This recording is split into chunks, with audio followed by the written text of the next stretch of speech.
Good evening and welcome to the Vol Bros. My name is Evan. This is my brother Rustin, and we are two Vol Bros who are actually bros in real life.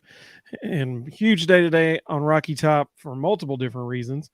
Numero uno, the Lady Vols defeated Texas 5-2 in game one of their super regional. Critically important game. If you're in a super regional, you got to win game one. You have to. And Lady Vols did that tonight. Dominant performance on the mound, or not the mound, but in the circle from Ashley Rogers. Uh, huge evening on Rocky Top. What you think about the Lady Vols today, Rustin? I tell you, Zeta Pooney has been just unbelievable for the last couple of weeks. She had a double and a home run Yeah. today. The ball looks like a beach ball to her right now. She's pounding it. I thought they did a good job of scattering. Well, not they did a good job. I thought Ashley Rogers did a good job of scattering hits. Texas did get 7 hits today, which is a little abnormal for her. That's a high number. But she did a good job of pitching out of jams, not really allowing their hitting to affect her. Struck out 8, went complete game, only allowed 1 earned run. One of their runs was unearned. So I felt like she did a really good job scattering hits and pitching out of jams. And that's typically what you would expect from your ace, your dominant pitcher, who is probably the second or third best pitcher in the entire country. And she's probably, if we do get to a game 3, I'm sure we'll see her again. I would have to think they're going to go with Peyton Gottschall tomorrow. Probably have Carlin Pickens available if needed, but she's struggled at times over the last 6 weeks, so I would be very surprised if we see her unless it's an emergency situation tomorrow. And then if they need game 3, we'll see Ashley Rogers again. But Karen Weekly has done something really, really smart. She moves Zeta Pooney up to number 2 in the order for all these teams that keep pitching around Kiki Malloy. And, you're going to pitch around the first 2 hitters now. You're going to put runners on first and second with no outs. So really smart move by her to move Pooney up to number 2 in the order. And, now Kiki Malloy just gets to be a fantastic base runner as Pooney just destroys the ball behind her every time. At some point, people are going to get fed up with watching, pick your poison games, and they're just going to start pitching to Kiki Malloy again, which is in everybody's favor. So I think if you're wearing orange, yeah, I think they're in the driver's seat right now. And, Brian Rice said earlier this week, right now it's Oklahoma and everybody else. So all they can ask is get to the College World Series. Who knows? Maybe you catch Oklahoma on an off day. Maybe Ashley Rogers pitches the game of her life, and all of a sudden you're in a position to bring home some hardware. But the reality is Oklahoma is drastically better than everybody else in the country, and it's going to take a pretty massive effort to overcome them. well, tremendous day for the Lady Vols. Huge to win game 1. Setting them up really well. Let's just hope that we don't need a game 3. You never want to have a game 3 because anything can happen in a deciding game like that. You want to take care of business tomorrow, end this thing on Saturday, rest up for the College World Series. That's what you want, or Women's College World Series. That's what you want to do. My lights behind me I tried to get them to be Summit Blue in honor of the Lady Vols, but they're coming across a little turquoise on the screen.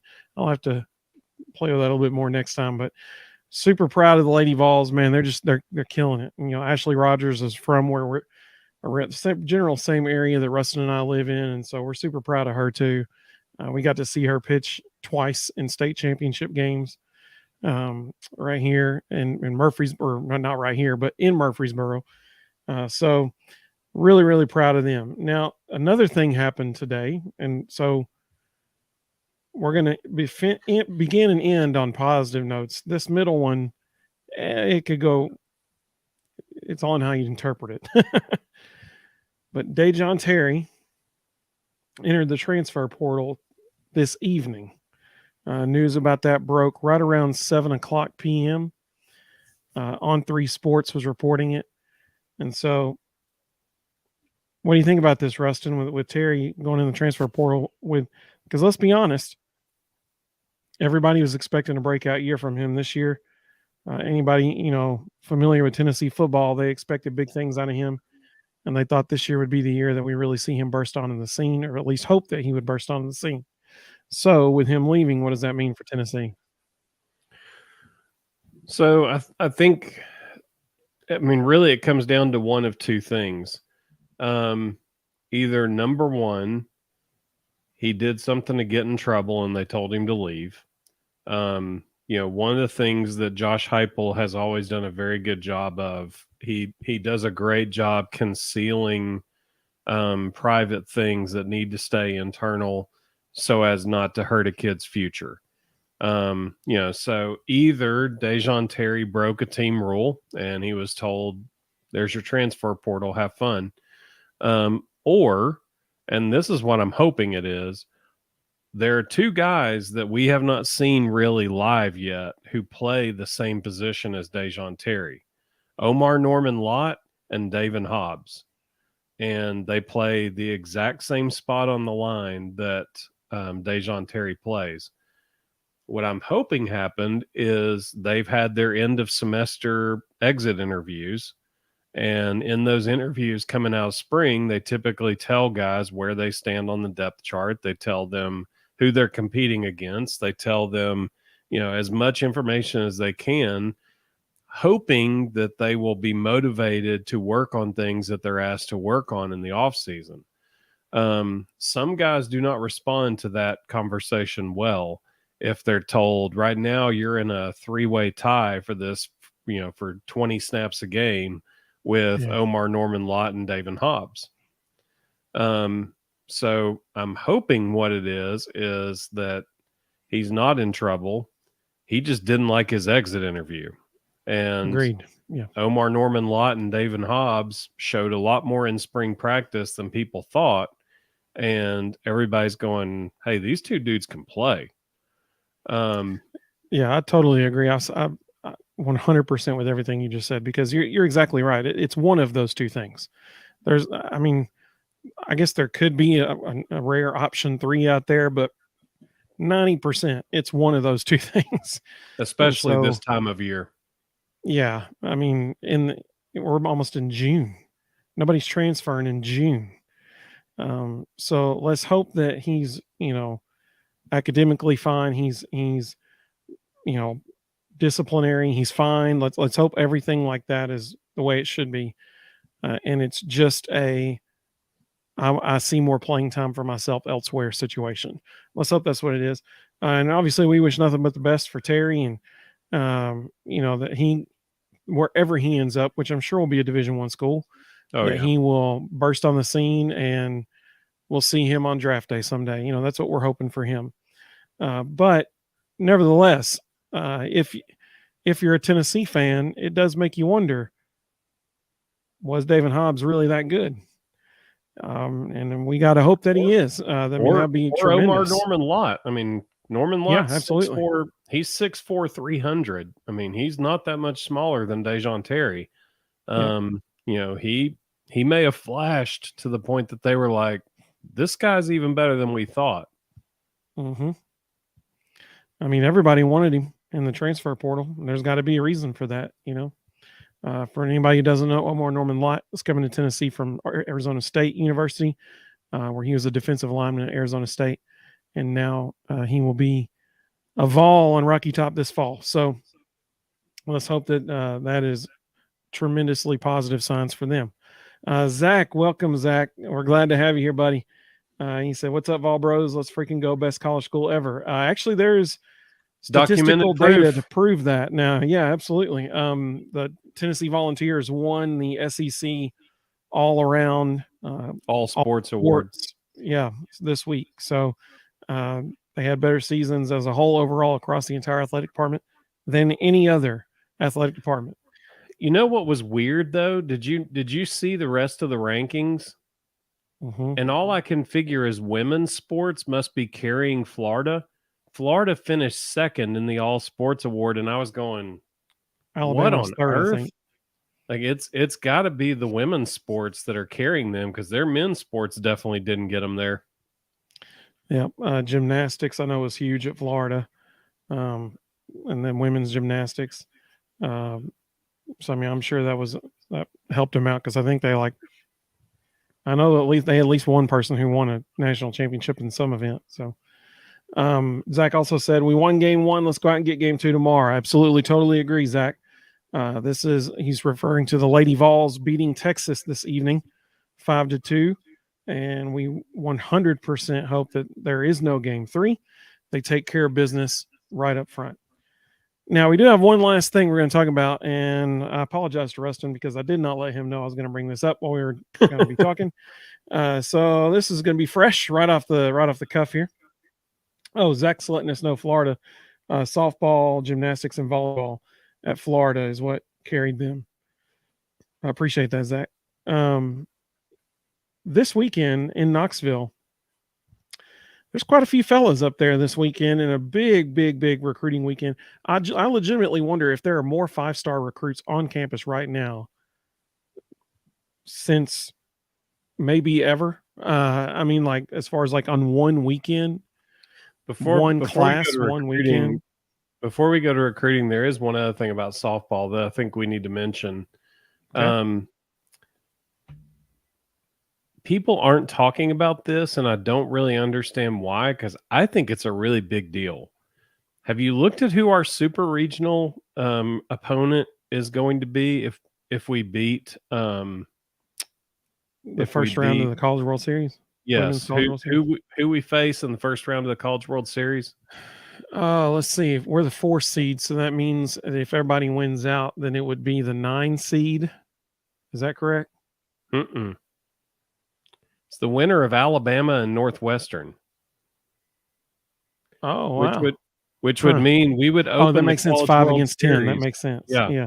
Which means we would open the College World Series with a Tennessee-Bama game. Dana Fouts against Ashley Rogers, 2 of the top 3 pitchers in America facing each other in game 1. Yeah, that'd be pretty sweet. MTSU talking about that, which I think is really weird. I'm still shocked at how well MTSU did against Alabama. That was incredible. Alabama almost wasn't playing tonight because MTSU almost beat them in the regional. Yep. They did beat them one game. They made it go to a deciding game 7. Yep. Rebecca and Company and Hounds 2 said, I like it. Yeah, that would be an incredible matchup. Zach said, I already got us beating Bama. Absolutely. 100%. With as bad as the NBA playoff ratings have been, ESPN has to be chomping at the bit for a Tennessee-Bama College World Series game. Yeah, they're hoping. That would be good for ratings. Well, last thing for this evening. Right now on Rocky Top, there are numerous 5- and 4-star recruits. This has got to be one of the biggest recruiting weekends in the history of the recruiting rankings era, I guess you could say. And it started in the early 2000s when all these recruiting services came on the scene.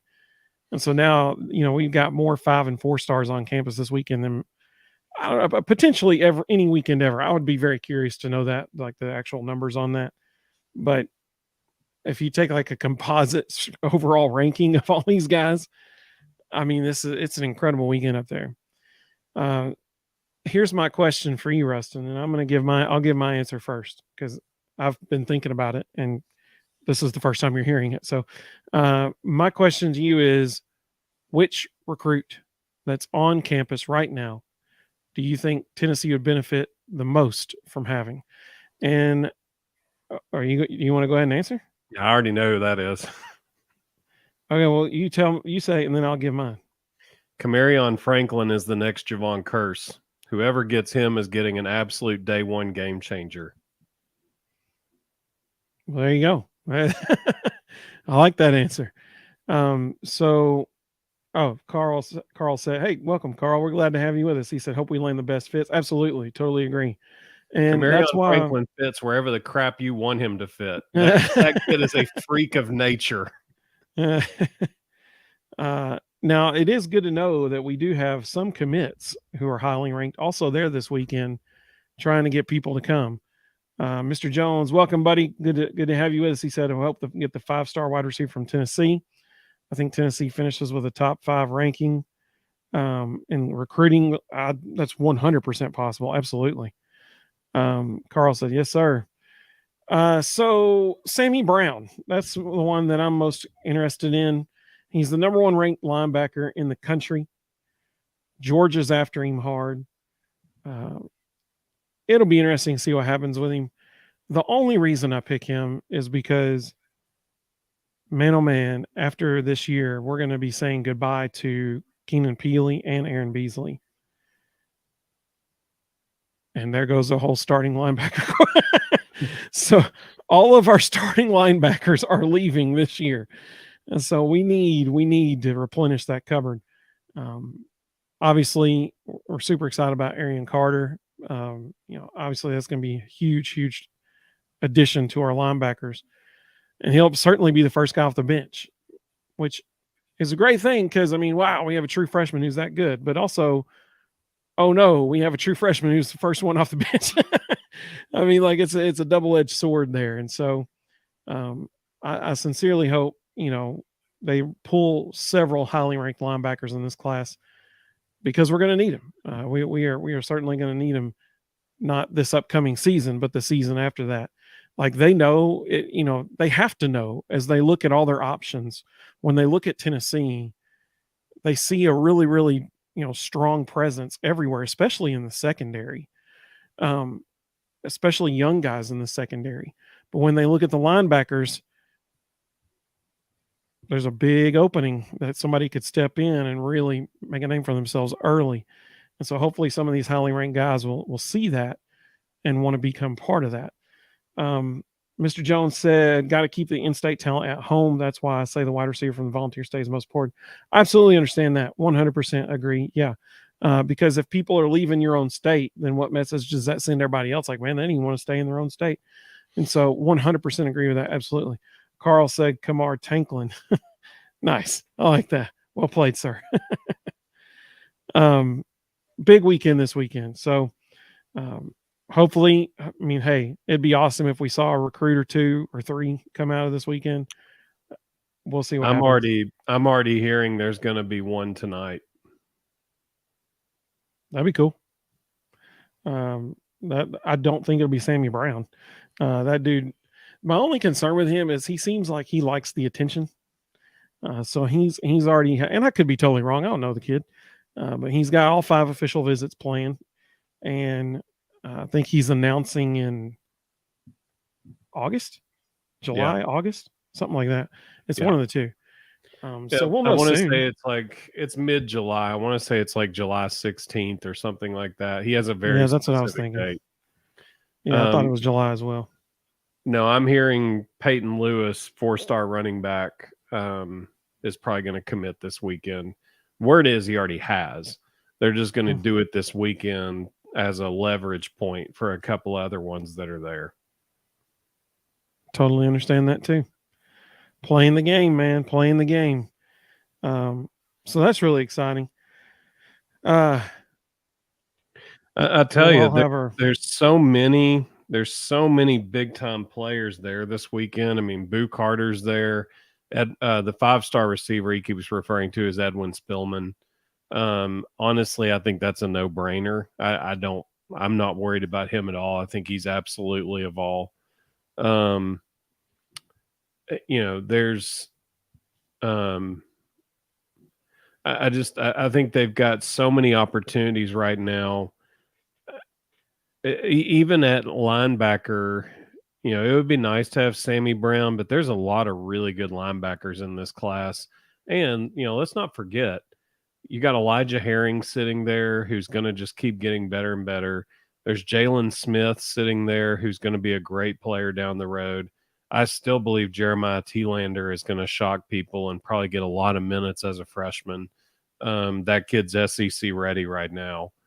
I honestly, I wouldn't be surprised to see Jeremiah Thielander get out there before Arion Carter. I think I think people are going to be stunned by what that kid can do. You know, That would be wonderful. his video is not flashy. Like when you watch him, it's not the kind of one where everybody's like, oh my gosh, watch him fly to the ball. Oh my gosh, watch him play sideline to sideline. Like nobody's watching that and saying that. But anybody who knows football watches Jeremiah Tielander's film and goes, that kid doesn't make mistakes. Like his feet are always right. He doesn't make any false steps. He's always where he's supposed to be. He makes every tackle. And, you know, in the SEC, one false step and you could give up a touchdown. So guys who don't make mental mistakes and who do all the little things right, play early because coaches trust them. Yeah. So I got some good comments here. mhm. Carl may have the best comment we've ever had on our show here. He said Hypo could scheme the water boy open. Yep. Defensive dominance equals natty. Well, I certainly think Tennessee's defense will be better this year. I certainly think that. I don't, you know, their secondary, there's no way they're not going to be better. Primarily because they're all going to be healthy for a change, which is nice. But we counted it up, and then people can go back and watch our preview of the secondary, but our position preview. But they had, I think we counted 11, 21, but there were, I think, 11 juniors and seniors. Yeah. I mean, like, that's a lot. So, I mean, surely 21 scholarship DBs is a lot. Nobody carries that many. So, I mean, hopefully that it's all better. That's the hope. Robert, we appreciate that, man. He said, great job. Glad you two covered the Lady Vols. We should really do appreciate you, Robert. And we love the Lady Vols. Got the Summit Blue going on tonight behind me and the lights to honor them. It doesn't really look Summit Blue on the screen as much as it does in person. I'll have to figure that out for next time, but I appreciate that very much, Robert. Mr. Jones said where the top QB, he clarified that in the next comment he made, but where the top QB recruits go, the top talent will follow the Nico effect. 100% correct. That is 100. That's right. I mean, like, that is exactly right. If you're a wide receiver and you can say, okay, where should I go? Oh, well, this place is known as wide receiver U. They've had more wide receivers drafted in the last three NFL drafts than any other school. Oh, and the number one quarterback in America just signed there. Yeah, okay, I'll go catch the ball there. I mean, like, you know, they just had a Bolitnikoff winner. I mean, why would you not? If you're a wide receiver, why would you not want to come to Tennessee? And something that's really fascinating that's happening right now, I don't know if you've been tracking, 3 of the top 5 quarterbacks in the class of 25 have Tennessee as a finalist. Yeah. And here's what's bizarre. Tennessee wants all 3 of them. So it may come down to who makes the decision first. So, you know, when you've got 3 of the top 5 quarterbacks in the entire class all saying they want to be a Vol, you've done some big time recruiting. Because that's, I mean, for those kids to all be like, I don't care if that guy's over there. I want to be there too. Absolutely.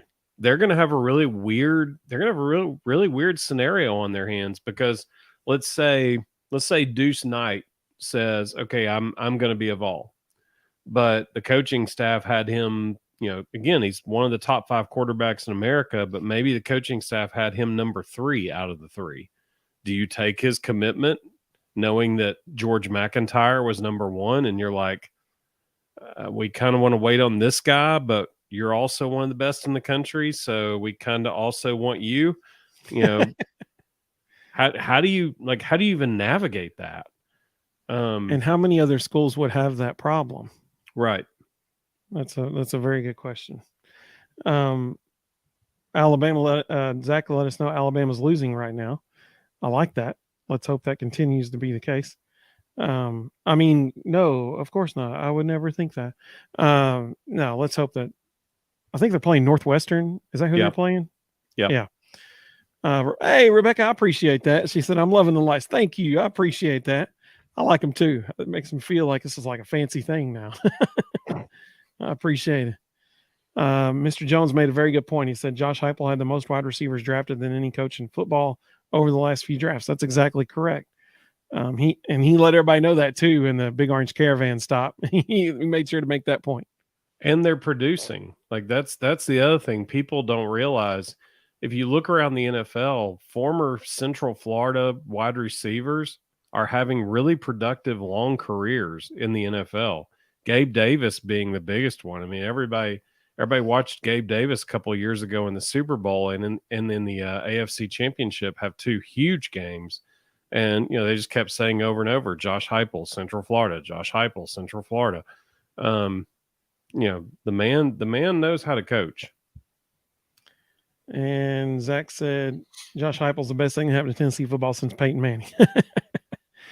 I love it. That's great. That is a video that we're going to do soon. Somebody made a suggestion, and I was like, man, that's a great idea. I said, why don't you do a video about, is this season, the 2023 season? Well, okay, so Mr. Jones just teed it up perfectly for me there. He said, it may have been Mr. Jones, I don't know, but somebody asked us one time, they're like, is this the most hype before a season since the early 2000s? How long has it been since they sold 70,000 season tickets 100 days before game one? Yep, absolutely. So we're going to do a whole video, a whole episode just on that one question, because that's a great question. Zach said, for example, like the national championship season. I mean, it's a very interesting question because when you start thinking about it, it actually makes a lot of sense. Yeah. I mean, I can think of, off the top of my head, I can think of 3 seasons since 2000, maybe 4, that there's as much or more hype than this year, potentially. So we'll talk all about that in another episode. That'll be good. Mr. Jones said it sold out Akron last year. Yeah, I mean, hey, people like to see wins. And that's why they're coming. Not only is Tennessee winning, they're doing it in a very entertaining style as well. And so football's fun again. Like, football's fun to watch because not only are you winning, but you're putting up 50 something points a game. Listen, ain't nobody going to turn away that. Okay. Did you see the early Vegas odds for the Virginia game? Mm-mm. We're 28-point favorites.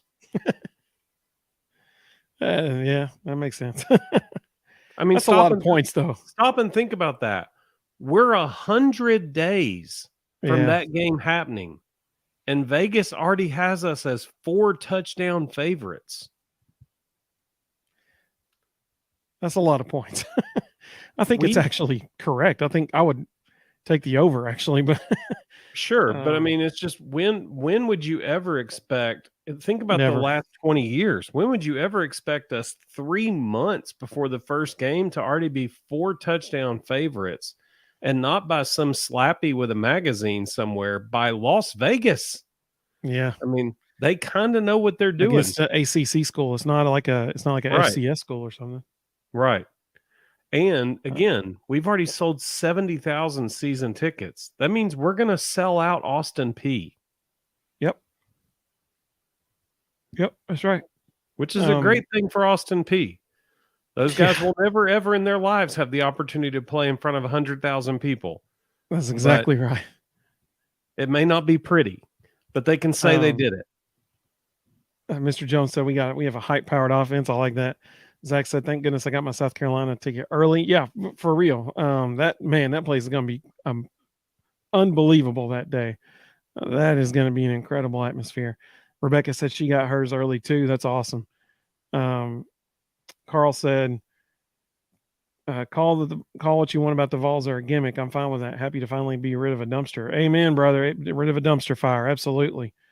Talking about the gimmick. Did you see the video the other day from New York Giants OTAs?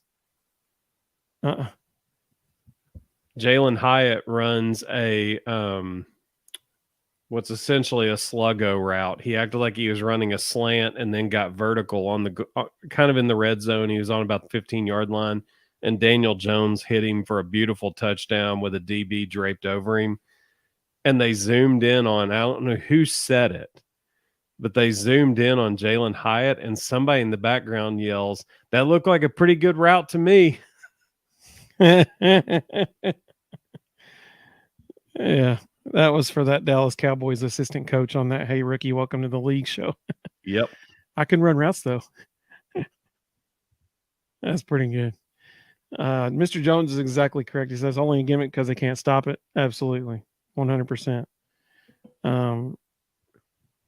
Defense gets 11 players, same as the offense. How you use them is up to the coaching. You know what? If one coach is using them better than the other, hey, it's not a gimmick. If it's just good at that point. Zach said the only thing is the friend I'm going with is South Carolina fan. That makes it even better. Yeah. He can sit there and cry the whole time. Oh man, that would be. Oh man, that's funny. I like that, Zach. That's funny. I tell Anyway, you talk about coaching. We're going to find out. You know, the biggest question mark is the linebacker core. We're going to find out. Everybody says Brian Jean-Marie is a really, really good teacher. You know, if Elijah Herring, Arion Carter, Jalen Smith, Jeremiah Thielander, even Ben Bolton, if these guys all of a sudden start playing really, really well, Brian Jean-Marie is going to be in line for a big raise. I'm really excited to see Elijah Herring in year 2. Mm-hmm. I'm really excited to see that. I think he could be superb this year. True statement. Mr. Jones said you can't spell. Oh, I hit the wrong one. Mr. Jones said you can't spell suck without SC in UK. So I do like Zach's comment there, and I was actually about to bring that up. There were actually, in the last 24 hours, there were 2 pretty big hires and fires in the SEC. And so if you're listening to the audio podcast, the comment that's on the screen right now says, "What about Mackenzie Milton joining the staff?" I love that. I think they went out and got the next Joey Halsley. That is okay. We did not talk about this beforehand, but that is literally the exact same thoughts I had, because Halsey was following in the footsteps of Golish. Now they got somebody to follow in his footsteps. That's literally the exact same thing I thought. Who has run the system at an extremely high level, understands it extremely well. He's only 25 years old. He got a little taste of the NFL. He was on a couple of practice squads, so he can talk to them through the lens of what that looks like. You know, but he's done it. He knows the system inside and out. There's no learning curve for him. He walks in the office today already knowing exactly what they do and how to communicate it to those quarterbacks. And everybody who's ever been around that guy says Mackenzie Milton is a leader of men. Like he is a born and raised best leader you can have around your guys. And, you know, that's what they used to say about Joey Halsley. And so I think that is a fantastic hire. And they got him as an offensive analyst, which means he's making like $30,000 a year. I mean, this is a steal. Yeah, and it's certainly an investment in the future. Like there's no doubt Heupel has his eyes towards the future because he knows. I mean, listen, Tennessee's offense isn't going to get worse. No. Like Heupel's still Heupel, and he's still going to be the primary guy calling plays. In 2 to 3 years, teams are going to be knocking on the door for Joey Halsey, and you're going to see Halsey become a head coach somewhere at a low D1, high, you know, FC or low FBS, high FCS school, and he's going to be the next Alex Golish. Well, that's only probably 3 years away from now, tops. So Heupel is restocking the cupboard. It's a brilliant move because he knows it's coming, and so now he's got 3 years to train the heir apparent. A lot of Rebecca's. people, a lot of people don't remember this, but he set 3 pretty important records at Central Florida when Josh Heupel was calling plays. He is the all-time leader, single season leader for touchdowns in a season, passing yards in a season, and total offense in a season. He knows this offense. He knows how to teach it. He knows how to run it. He knows what the quarterback's looking at. This is a fantastic addition. And Carl said homegrown assistants hit the ground running. Yeah, and that's exactly right. There's not going to be a big learning curve for him because he's done it. He's been, like Rustin said, he's been leading this offense as a quarterback. So he's going to be able to walk into that room and be able to talk to these guys like, well, here's what you're going to see in this situation. Here, it's a great fit. It's a great fit. So the other one I was going to bring up, because I think this is going to have pretty massive ripples across the Power 5 landscape. Georgia fired their baseball coach today. And for those of you who don't know, back in the 90s, early 2000s, Georgia baseball was a destination job because you're only an hour from Atlanta. You're only a couple hours from North Florida, so it's easy to go get Florida JUCO guys. It's easy to get some of the best players in the country out of Atlanta. Georgia used to be a job that everybody wanted, and it still can be that. So it's going to be fascinating to see with Scott Strickland getting fired today, who Georgia goes out and hires. I can guarantee you it's going to be a huge name. And that program overnight is going to become a contender because all the money is there, all the players are there, the recruiting channels are there. It's overnight, Georgia's going to become a major roadblock to Tennessee. Well, I'm expecting them to probably be like a 4 seed or 3 or 4 seed in the regional somewhere. Yep. Like their season's certainly not over. Which again speaks to why it's going to be such a desirable job. I mean, they just fired their head coach and they're going to be in the NCAA tournament. Making the NCAA tournament wasn't good enough. Zach said he heard Tony V's going. That was pretty good. Hey, well, I would not be surprised at all if they kick the tires on Josh Elander. But I think they will probably go with a proven Power 5 big name head coach because that is who they believe they are, and honestly, it's who they can be. It's going to have big ripples. So tomorrow, game 2 of the Super Regional is set for 3:00, and it's going to be on ABC. So that's a big deal. Zach said, "Hey, I wouldn't be surprised if a rumor got started." And Carl said, "A rumor about gambling." Yeah, now there's a so this came out on Twitter today. That deal with Alabama and Cincinnati, the gambling deal. There's apparently a parent involved at Cincinnati in the whole deal. And it's just getting crazier and crazier by the day. Just crazy stuff. What's amazing is look at how well Bama's playing since they fired their coach.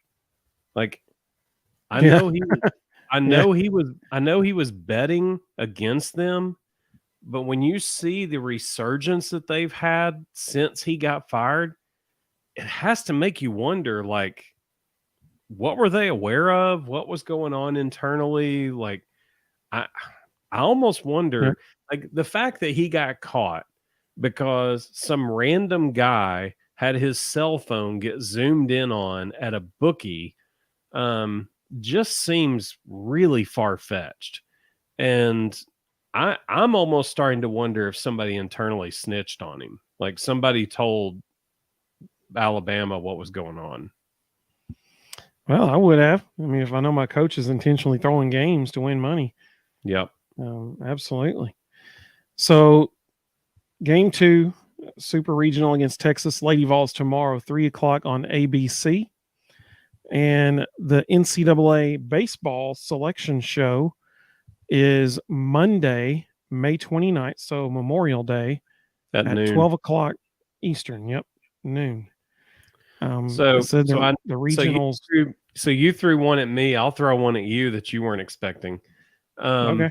Have you been looking at the tournament projections? Mm-mm. No, So a lot of because they people can were, change so much over the next 2 days. yeah.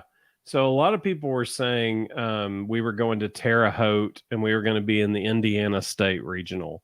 And I just kept going, I'm sorry that like I can't see Indiana State getting a regional. Like RPI and strength of schedule has to matter. Well, D1 baseball, who is probably the most in tune organization with college baseball, put out their projections today. And they've got Indiana State as a 2 seed not hosting, which is probably more likely. But what was interesting was they have Tennessee as a 2 seed in the Coastal Carolina Regional, which a few weeks ago we said there were 2 or 3 regionals that we would love to see Tennessee go to because they're close enough to Woo! Knoxville. It will be a big orange takeover. But here's what's even better. The super regional that they would pair up against is Stanford, who right now is probably the most overrated team in America. Stanford is spiraling downward. They are not playing well. They've been losing games they shouldn't be losing. A lot of people are saying they have no business being ranked in the top 10. So if D1 baseball's right, we could get to go to the Coastal Carolina Regional, which would become Knoxville Southeast, and then get to go play a Stanford team that right now might be the most overrated team in America. I would like that. I would like that. And here's another thing I would like. If that's the case, those are 2 non-SEC teams that we would be playing. Yep. That I like that. I like that a lot. Let's hope D1 baseball's right, and let's hope what they are assuming will happen over the next 2 days is what will happen over the next 2 days, because clearly they think certain teams are going to win or lose, which is why they're seeding them the way they are. And Yep. all that could change if somebody sneaks up and beats somebody that they shouldn't, that D1 would be baseball awesome. is D1 baseball. It's Kendall Rogers and those guys. They are Yeah, typically they're on it. very, very in tune. Yeah, they are. Carl said last year's Oregon State. Absolutely. I love it. Carl said the Lady Vols carried our bragging rights in softball and basketball for years. 100% they did. Absolutely. So Zach asked, do you think Tennessee will make it to Super Regional College World Series? Oh yeah. I hope they make it to the Super Regional. And he said tonight I'm a Northwestern fan. I agree, I am too. But if they have that path that Rustin just mentioned of at Coastal Carolina, and then which by the way, you want to talk about a beautiful place? That is a beautiful place. And then Great vacation spot for about 10,000 Vol fans. Absolutely. Absolutely. Well, Carl's exactly right. Blake Burke has to get it. Yeah, no doubt about it. He's got to stop chasing sliders at his feet and take swings that matter. He's a much better hitter than I am, but I tried to decide if I was going to bring this up or not. So for those of you who don't follow college baseball, or if you haven't been around college baseball for a while, and this is going to sound awful, so don't hear it. It's not good or bad. It just is. It's just a thought process. There is a thought process that's out there in college baseball that if you know you're going to make the NCAA tournament, the SEC tournament, or your conference tournament, whatever conference it is, your conference tournament might not actually matter. And it might actually be better for your team to lose and get to go home early and have extra days of rest. I wondered if that was the case when I saw Seth Halverson was starting game one, because they had no reason to start Seth Halverson. Andrew Lindsay was on his 4-day rest rotation. He could have easily have started that game. And I know after the game, Tony made the comment, if you don't think they were playing hard, you don't know what you're looking at, or every one of those guys were playing hard. Well, yeah, you can play hard, but if you don't really want to be there and there's already been an internal conversation about, hey, it's not a big deal if we go home early, get to rest up. We've got some banged up people like Jared Dickey, get him a few extra days in rehab with the training staff. I know of one college that I played against in college, and their coach is actually now a professional coach. Every year they were ranked in the national top 25, and they knew that they would be in the NCAA tournament. And so they would intentionally lose the first 2 games of the conference tournament. Like, we knew they were going to. They would throw them. They would show up and throw their bottom end pitchers and play everybody and intentionally lose the first 2 games so they could go home and rest up for the tournament that mattered. Not saying that's a popular perception or a popular thought process, but it is a thought process that's out there. And after seeing Seth Halverson starting and after watching the way they played, I had to wonder if that's what was going on internally. Well, and here's the thing: we'll never know, because no one will ever say anything about that. So we'll never know the answer to that. But what we do know is that they're going to be playing in a regional. That's what we know, and I hope that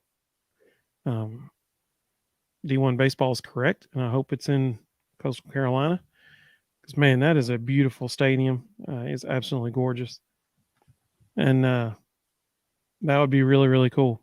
Close proximity to Knoxville, like you mentioned. That would be, I mean, close. It's like I don't know, probably 7.5 hour drive, but that would be pretty cool. Well, we really appreciate 6.5 from Knoxville. There you go. I was close. Easy ride. Well, we genuinely appreciate everybody tuning in with us tonight. That has been so cool, man. That's really our favorite part about this whole thing, is getting to interact with you guys and gals as we talk and everything. And seriously, that's the best part of this. It's so much fun. And so we really appreciate everybody joining us. The 2 Vol Bros are going to be on vacation in different spots the next several days. So I'm actually going to be in North Myrtle Beach. So if they end up at Coastal Carolina, we might have a Vol Bro at Coastal Carolina. This Vol Bro might be trying to find that ticket on Ticket Stub or StubHub or something like that. Ticketmaster or something. Yeah, Zach said, I mean, you can't talk about, what we were talking about as far as like, do you mind if you lose, that kind of thing. You can't talk about that publicly. You definitely can't. I totally agree. So I don't know, stay with us. Over the next week, we'll be doing some like YouTube shorts and stuff over the next several days. The next time we go live will actually be not this upcoming Sunday, but 2 Sundays. So June the 4th, I think it is. Is that June 4th? It's a week from, it's like 9 days from now. I think it's June 4th. Carl said, you guys do a great job. Who's mama's? It's him. I'm way too abrasive. No, I can neither confirm nor deny that one of us, and it's not me, is part of one of our parents' password to log into their computer. So, well, I can confirm that that's him, because I didn't even know that was a thing. So no, it's not me either. No. Good times. We appreciate everybody joining us. And so, like I said, next time we'll go live will be Sunday, June the 4th. And by that point, we'll be in day 3 of the regionals. And so because the regionals start on Friday, June 2nd. And so that'll be for some regionals, that'll be championship day. For others, they might extend into a Monday, if necessary game, that kind of thing. So looking forward to seeing, hey, thank you so much, Carl, for joining us. We appreciate you, man. Looking forward to seeing where Tennessee ends up. That once again, that selection show is Monday on Memorial Day, 12 o'clock Eastern time on ESPN2. They'll be televising it. So now everybody knows where to tune in for that. Great opportunity to watch something really good live while you're grilling. Absolutely. 100%. And hey, I like that, Rebecca. She said, maybe we'll have a new recruiter 5 before then. I like that. That's what I'm talking about. I feel pretty confident saying we'll have at least one. There's one that I've heard is definitely going to this weekend, possibly today. Well, that'd be huge if he did. Cause I mean that'd be a big time running back. So that'd be good. Thank you all so much. We hope everybody has a great Memorial Day. We certainly thank all of our soldiers who are on active duty. I know Veterans Day is about them, but we certainly hope we're never celebrating our current active soldiers on Memorial Day. We hope that never happens because Memorial Day is honoring those who have fallen in the line of duty. And so we hope that our men and women who are serving us right now, we hope that you are not honored on Memorial Day next year. And we certainly honor you every day for risking your life for us. And we thank you so much for that. Thank you, Rebecca. We appreciate it very, very much. Mr. Jones, totally agree with you, man. Go Vols. Absolutely. Go Vols. Carl, we appreciate you, buddy. Thank you. Have a great Memorial Day. This is so much fun. So hope everybody has a great Memorial Day. We'll see everybody on Sunday, June the 4th. And just like Mr. Jones said, go Vols, baby. Go Vols.